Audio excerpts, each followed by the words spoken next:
time to hit the Skins. You don't understand.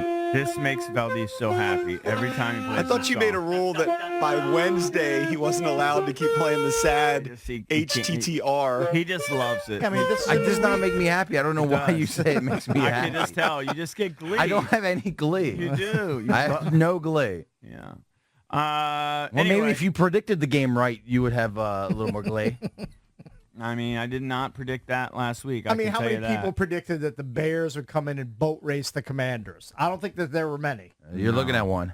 Okay, you were the one. No, you didn't predict a boat race. This infuriates Drab because when he predicts the Commanders to beat the Bills and the Bills just obliterate the Commanders, we don't even bring it up. Isn't that your deal, Drab? He always buys low, sell high. It's what I always. When there's nothing to lose, then it doesn't matter. Also did, okay, I give him credit. I can't help it if I'm the one person on the show who has the pulse of the team. Listen, he You're was the guy. corrected that he picked the Giants, but he didn't pick them in a blowout. He didn't pick them in a blowout. He had a 3-point game. Yeah, it was a bloodbath. To the point where now, it's hard for me to swallow, but it is what it is, and I guess I would do the same thing. The Falcons are favored in this matchup, obviously, at Mercedes-Benz. By 2 points, I believe. Yeah, I saw an early line of 1.5, but maybe it's moved to 2, so it's only getting worse. I just looked at them statistically, defensively, and we'll talk to Jonathan Allen at 9 o'clock about this. In terms of points per game, they're 31st in the NFL. Right. Well, the vaunted defense with all the first-round draft picks is 31st, giving up 32 points a game. Well, I think our buddy J.P. Finley interviewed John Allen after the game for He was salty. for NBC4, and he like we always say, John is always accountable, and he tells it like it is. Defense just played like We're not a good defense right now. We got to own that, and we got to take that, and we got to be better. That's what's causing us these games right now. Defensively, we're not executing. We got to be better. Everybody's talented in the NFL. It doesn't matter how talented you are. It's about how well you play together and on any given Sunday. So you got to be better. I'm sorry? It's terrible. Give up 40 points on Thursday night. That's not acceptable. I mean, we just got to own it, man. We got to take it one step at a time. You're not going to fix every single problem at once. We're going to look at this film and we're going to move on. And I think every single player on this defense needs to take a good, hard look at themselves and see what they got to do to improve. I mean, he was a top 3 pick for a reason. Well, I tell you what, it's hard to argue with the sentiment, but one guy on that defense, believe it or not, that balled out, and we knew he played well. You didn't maybe realize how well he played, though, was Chase Young. Pro Football Focus, he recognized that he played in 89% of the snaps, okay? He registered 11 quarterback pressures, 7 hurries, 3 quarterback hits, 2 tackles, 1 pass defense, and a half sack. It's the most pressures Chase has ever had in a game, and it's the most any player in the NFL has had this season in a single game. I think it may have been surpassed after, but at the time it was the most. Somebody had more than 11 I this think weekend? I saw somebody had 12. Yeah. Yeah, this But week. still, I mean, that's exactly what you want to see out of Chase Young. He is on his way back to being the player they thought that he was when they picked him number 2 overall. The problem I saw a lot of people on social media were like, because I tweeted that over the weekend at Junks Radio, give us a follow on X, is they gave up 40 points even with all those pressures. Right. Well, So- they've got a lot of issues. I'm just saying he's one guy that actually Justin did Fields perform well. Found a way to not get sacked a ton despite the pressures and to make big plays, mostly to DJ Moore. Yeah, and kind of surprisingly, Desmond Ridder, the next quarterback they face, who had been getting sacked a lot, wasn't sacked once against Houston yesterday, and he dropped back 37 times. So hopefully Montez and Jonathan and Chase Young can keep up the pressure that they were applying to Justin Fields, even though it didn't really help on the stat sheet, in the score sheet. Hopefully they bring that to Atlanta against Desmond Ridder. And look, the secondary with Emmanuel Forbes back there being young can get exposed, but the way that you correct that or the way you can manage it is if you're pressuring the quarterback He's not going to have the time to make those big explosive plays downfield, Well, they can which has also- been the dagger for this team. John Keim has it on ESPN.com today. Their defense has allowed 16 plays. This is through 5 games. 16 plays of 25 yards or more from scrimmage. That is the most in the league. Well, that's what they always talk about, too, trying to limit explosive plays. And I think that's part of the reason why Jack likes to play so basically conservatively on defense, and they're still giving up big plays. Yeah, Keim has some interesting stats. I don't know if you were going to bring them up. So they rank 27th in pass rush win rate, and Chase Young is the highest rated commander, but he's 33rd in the league, even with all of those pressures. Now, ESPN sometimes has different stats than PFF, and like that's the thing is like you can look at these numbers and they're in favor of Chase Young. I think Chase Young is having an impact. Like if you think about one of the game-changing plays this year, which was that Jamin Davis fumble. Well, that was forced because Chase Young forced Russell Wilson out of the pocket Flushed with the him out. pressure. Yep. So Chase Young forced him out. Jamin Davis has the hit, fumble, game turned around there in one of the 2 games that they won. But when you're giving up 32 points per game, it's hard to point to that much that is good. Well, you mentioned Forbes, and he certainly has to be better. Rookies are going to struggle, and he acknowledges that. Here's some quotes from him. He says, honestly, I just have to keep going and stay strong. Rookies are going to have moments like that. Just got to keep battling and keep going through it. My teammates have got my back just like I have theirs, just telling me to keep going, to work every day, and just keep getting better. So he's trying to stay positive.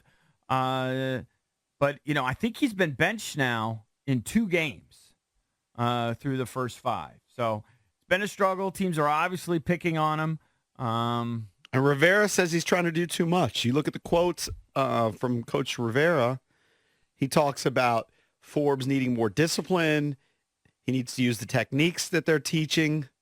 Well, listen, they drafted a ball hawk, and so he's going to go for balls that, sometimes he's going to get burned on. He's gonna play a risky style of football. So you're going to have That's to why they rein picked that him. in. You're going to have to rein that in, but if you rein it in, you're not going to get necessarily what you were looking for when you drafted him. Yeah. So it is a tough spot to be in. It's a learning curve. There's no doubt about it. So we'll see. We'll see if he can rally. Can this defense somehow hold the Falcons to right around their average, which is 19 points per game? This Falcons offense just has a hard time finding the end zone. It's glacier-like. Yeah. So, if they go down to Atlanta and this defense allows 28 or 30 points, which is rarefied air for the Falcons offense, then you realize, well, they haven't fixed anything during this mini bye week. I'll just say this about the Falcons, though.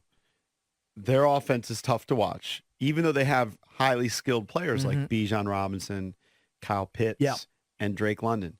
But on that last drive where they win the game, it's almost like they realized, oh, wait a second, Drake London's really good. Yeah. And Ritter hit London on a couple of passes on that last game-winning drive. And the script is out there. We played the clip last week of what was said after the game on Thursday Night Football by Justin Fields to the Amazon crew, where he said, he said, we watched the film. He said early in the week, and we knew they like to run a lot of, too high safety, and this is what we do. And then in the red zone, they like to do this, and this is what we do. There's a script out there, and that has allowed offenses to expose the Commanders' defense and hit on those big plays. So I wouldn't be stunned if Drake London has his best game of the year And you know what? against the Commanders. Another talented guy that's been either miscast or not utilized a lot in that Atlanta offense is Kyle Pitts. Yeah. In the last 2 games, he's had 9 targets, and 2 of the last 3, he's had 9 targets, and he had 11 targets yesterday. He had 87 receiving yards, and the book on him lately hasn't been to 100% health. The knee that was dogging him in the offseason, still trying to come around on that. He might be coming around, and they might be looking at him like, we need to utilize this piece too, along with the rushing attack that we're going to throw at you. I put out a question on Twitter and on Facebook, and it got a ton of responses, and we can throw it out to callers now, 800-636-1067. They're not changing the coaches, at least right now. Ron has his job. Yep. Jack Del Rio has his job. What do you do tactically, strategically, to turn things around? 800-636-1067. I know a couple people tweeted, just give up on the old Cody Barton experiment and go to 5 linemen to really pressure the quarterback, that we keep relying on 4 guys to go after the quarterback. We definitely need to bring an extra Go with the guy. 5-man line, blitz more, bring more pressure. What would you do, like tactically? I mean, none of us are NFL head coaches, but they need to do something different. Well, one thing I 'Cause might it's not do working. One thing I might do is utilize Jamin more in the passer. That guy's fast. There's a reason why they drafted him where they did, right? Because he's a freak athlete. Sure. And I feel like we're not necessarily utilizing his athleticism. And I definitely think they've got to get more exotic, and they got to take more chances with pressures from all angles. I think I agree with all that defensively. And then I think on the offensive side, you could chime in, 800-636-1067. What do they do tactically to turn things around? It's Chris Russell's formula. You got to run the football. Now, they got behind in this game, but you can't go 55 straight times passing the ball or whatever it was.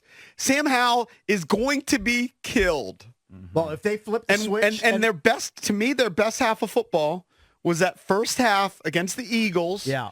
And they had a semblance of balance. Well, if they decide to just be run heavy this weekend, you could be in for the shortest NFL game of all time. Right. Because you know Arthur Smith wants to run the ball on the Atlanta side. It could be like Bill Callahan part 2 when he was coaching. What do you this do, Washington Cakes? team. What should Washington do differently, strategically, to start winning games I again? think they need to unleash Young and Sweat even more. I think they need to send those guys blitz more than they are at this point. And I know that exposes guys so just like go after Forbes. quarterbacks. Yeah, especially a guy Force like him- Desmond Ridder, a young, inexperienced guy. Force him into making Force them to some make a mistakes. quick decision, get rid of the ball in 2 seconds, and then you got to tackle. Because They got to even, tackle better. even Desmond Ridder, if he has 3.5 seconds to throw the ball, he's going to find his targets. But if he has to throw the ball in 2 seconds, or he's running around, running for his life, running away from Sweat and Young, hopefully he's forced into some I've bad said decisions. it for 10 years now. I miss Greg Williams because Greg Williams would bring corner blitzes, linebacker blitzes. You never knew where the pressure was coming from. I feel like Jack's defense is pretty basic. You know what I mean? Like you know what there's not a lot of real surprise there. You know? Doesn't seem like it. And Jonathan Allen's come on the show and say we're 4 first-round picks. We don't need other guys coming. You know, it looks like we do. 800-636-1067. Want to hear from you. What should the Commanders do moving forward to right the ship? They've lost 3 games in a row. They're 2-3, but hey, you beat Atlanta, you're 500. You're still in I it. think the other thing they have to do offensively is they have to stick with the shorter dropbacks, the max protections, the quick passing, all of that stuff. Well, and I would like to add, and Cakes brought this up last week, feed Terry McLaurin. Did you watch what the Bengals did yesterday? Yeah. Jamar Chase said, I'm open all the time the week before. How many targets did he have yesterday? Let me see what the final was on the box score. I know he had 3 end zone trips. Yeah. I know he was heavily featured. And I'm not saying Terry McLaurin is Jamar Chase, but he is Washington's version of Jamar Chase. You want to come out like Terry did against the Eagles when he was heavily involved from the first drive Well, of the both game. those guys, both Dotson and he, I think had something like 19 targets. Yeah. Jamar Chase himself was targeted 19 times yesterday. Yep. And that, you know what? That also happens when T. Higgins' sideline isn't playing. But Definitely helps. Look, you also want to just spotlight your best players. Give them all the opportunities you can.